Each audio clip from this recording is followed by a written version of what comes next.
Hola, buenas tardes. Mi nombre es Camilo Vicente Ovalle, soy historiador. Nos encontramos en este momento en el sitio de memoria circular de Morelia número 8, en lo que fueran las exoficinas de la Dirección Federal de Seguridad durante la década de los 70. Sí, este edificio fue desde comienzos de los años 70 hacia finales de esa misma década, fue el edificio que albergó las oficinas de la Dirección Federal de Seguridad. La Dirección Federal de Seguridad fue entre los años 40 y 80 del siglo XX una de las principales policías políticas del régimen autoritario mexicano.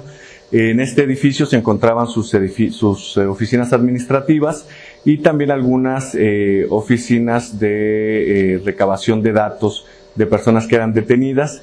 Y este edificio fue un centro de detención ilegal.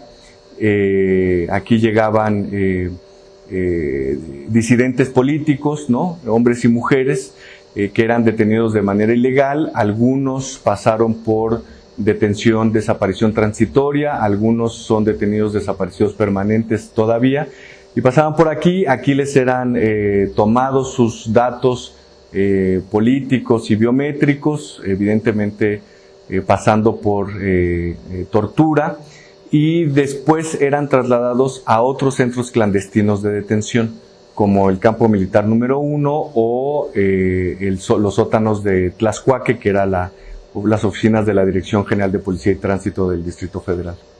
Este edificio se encuentra situado en la calle Circular de Morelia, número 8. Se llama así porque es una semi-rotonda donde hay un parque público, y por aquí entraban los coches de los agentes de la Dirección Federal de Seguridad con personas detenidas, usualmente en la parte trasera del coche, sometidos en el piso pues del coche, debajo del asiento.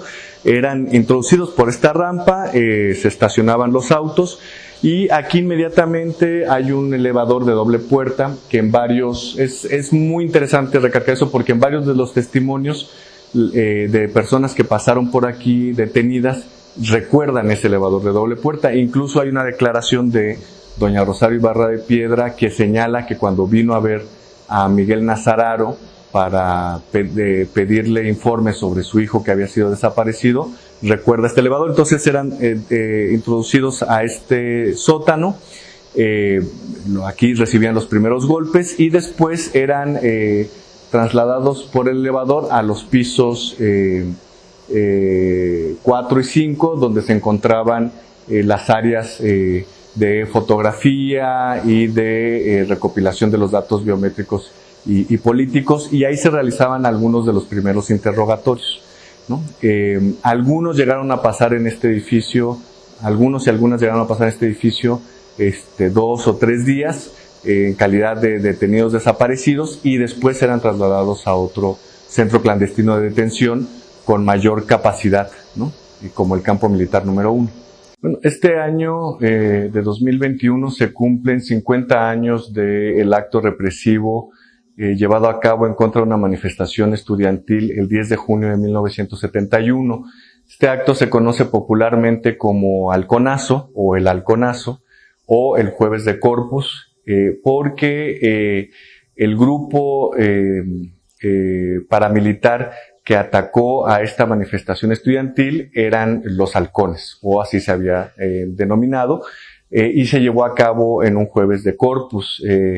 Curiosamente, este año, a 50 años de esa acción represiva, también cae el 10 de junio en un jueves. Aunque usualmente recordamos acciones represivas, particularmente como las masacres del 2 de octubre de 1968 y la del 10 de junio de 1971, que se conoce como Halconazo, como eventos excepcionales en nuestra historia reciente, estas dos masacres, y particularmente la llevada a cabo el 10 de junio de 1971, ya se encontraban inscritas en una nueva lógica de violencia de Estado que se había estado forjando desde mediados de la década de 1960, y que por las características que asumió este nuevo ciclo de violencia de Estado, denominamos una violencia de tipo contrainsurgente, porque estuvo dedicada, planeada y dirigida a eliminar no solo a las disidencias más radicales, sino incluso a eliminar aquellas disidencias políticas que pugnaban por una mayor democratización en el país. A principios de ese año, en enero de 1971, fue solicitado por un grupo de policías y militares, particularmente adscritos al Departamento del Distrito Federal, a través de la Secretaría de Relaciones Exteriores, que fueran capacitados por el gobierno de Estados Unidos para acciones de tipo contrainsurgente, ¿no? Particularmente control de movilizaciones, lucha cuerpo a cuerpo, etc. Quien hizo esta solicitud fue el coronel Manuel Díaz Escobar, y él era el jefe de este grupo paramilitar conocido como Halcones. En marzo de ese mismo año se lanza lo que sería el primer plan contrainsurgente a gran escala, que es el Plan Telaraña, en el estado de Guerrero, y como resultado de ese plan, varias decenas de personas fueron puestas en calidad de detenidas desaparecidas en el campo militar número 1. Para el 1 de junio de 1971 ya se encontraban en este centro clandestino de detención más de 30 personas, entre ellas, por ejemplo, el padre del luchador social Genaro Vázquez Rojas. Así que cuando sucede el 10 de junio, el halconazo, en realidad no se trataba de una acción aislada, sino que ya formaba parte de este nuevo ciclo de violencias de Estado. Durante mucho tiempo se quiso hacer pensar, como parte de esta memoria autoritaria que se ha ido imponiendo a través del tiempo, que la represión fue un acto llevado a cabo por un conflicto entre las élites políticas del periodo, ¿no? Un conflicto entre el presidente Luis Echeverría, que acababa de asumir funciones, contra algunos funcionarios que todavía eran cercanos al gobierno de Díaz Ordaz. Y y en este conflicto, lo que nos dice esta narrativa, se estuvieron en medio o fueron carne de cañón los estudiantes. Y en realidad esto formó parte del discurso oficial que se difundió en esos años y que incluso algunos sectores de la izquierda tomaron como válido, ¿no? Es decir, que la acción represiva del 10 de junio del 71 había sido una acción en realidad resultado de las disputas internas del poder. Y ahora sabemos que esto no fue así, que el halconazo ya formaba parte de una estrategia mucho más amplia, una estrategia contrainsurgente para contener, eliminar y básicamente aniquilar a las insurgencias que estaban surgiendo a lo largo y ancho del país durante esos primeros años de los 70. Lo más importante de la recuperación de la memoria del halconazo no es en sí mismo el acto represivo, sino todo el proceso de insurgencia que estaba alrededor de él y del cual el acto represivo fue una respuesta del Estado, ¿no? Después de 1968, de la masacre del 2 de octubre, los estudiantes, en particular los estudiantes de la Ciudad de México, no se retiraron a sus casas o no lo hicieron en su mayoría. Muchos, como narra el escritor Paco Ignacio Taibo en algunas de sus escritos autobiográficos, ¿no? Por decirlo de alguna manera, recuerda cómo muchos estudiantes se lanzaron a las fábricas, al campo, a los barrios pobres de la zona metropolitana, del Valle de México, o regresaron a la universidad a seguirse organizando. Entonces, después del 68, lejos de replegarse en una actitud de derrota, los estudiantes continuaron organizándose, pero ya no solo al interior de las universidades, sino buscando las alianzas con los sectores populares. Esto pasó durante 69, durante 1970, y el 71 entonces, cuando los estudiantes vuelven a tomar en masa las calles, era ya el resultado de estos procesos organizativos y, por decirlo de alguna manera, de un proceso de insurgencia social muy importante. Entonces, lo relevante de este 50 aniversario ya no es recordar o fijar la memoria en el acto represivo.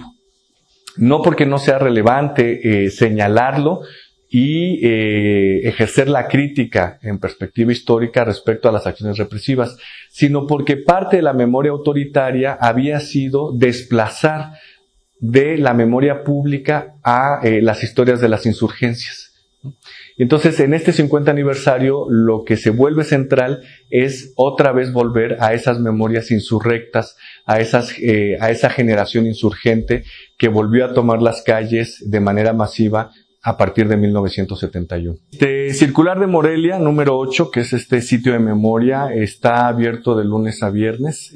Aquí van a poder encontrar fragmentos de esa estructura represiva que funcionó entre las décadas de 1960 y 1980 para la eliminación de las disidencias políticas.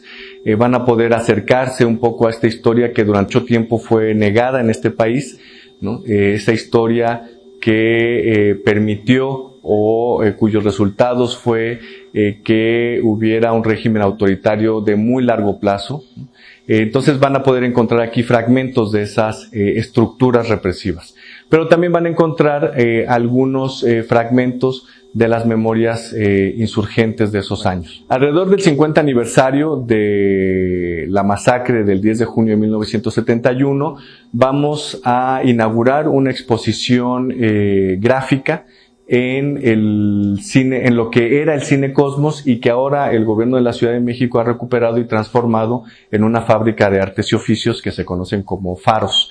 Entonces se acaba el 10 de junio, también se va a abrir al público ese faro Cosmos que se encuentra sobre Avenida México Tacuba, casi esquina con circuito interior.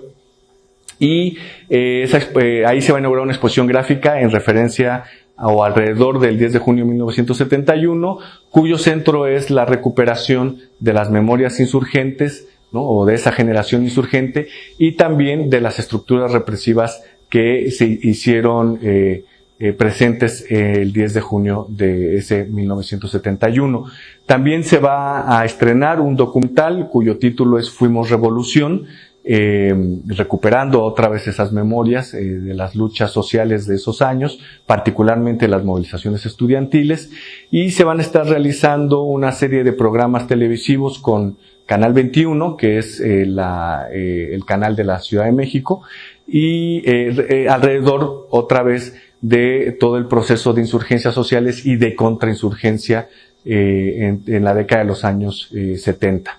Va a haber otras actividades con instituciones de educación superior, también con el Instituto Nacional de Estudios Históricos de las Revoluciones de México. Vamos a editar una antología documental que recoge varios cuerpos documentales, tanto de archivos de la Dirección Federal de Seguridad y de la Dirección General de Investigaciones Políticas y Sociales, referente a el 10 de junio del 71, referente al día de la masacre.